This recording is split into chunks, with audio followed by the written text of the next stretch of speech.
कौनैन का मुख्तार खुदा तुमको बनाया,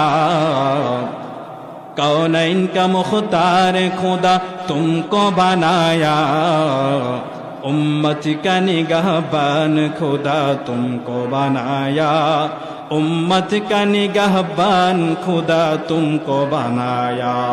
मौला मेरा आका मेरा रहमत की नबी है, मौला मेरा आका मेरा रहमत की नबी है।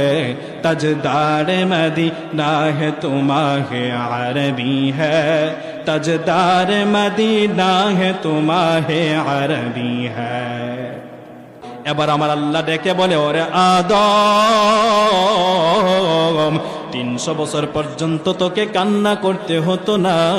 জান্নাত থেকে যেই দিন আমি তোকে বের করে দিলাম, ওই দিন যদি তুই আমার নবীর নামটা ধরে ক্ষমা চাইতি, ওই দিন যদি আমার নবী মুহাম্মদের নামটা নিয়ে ক্ষমা চাইতি,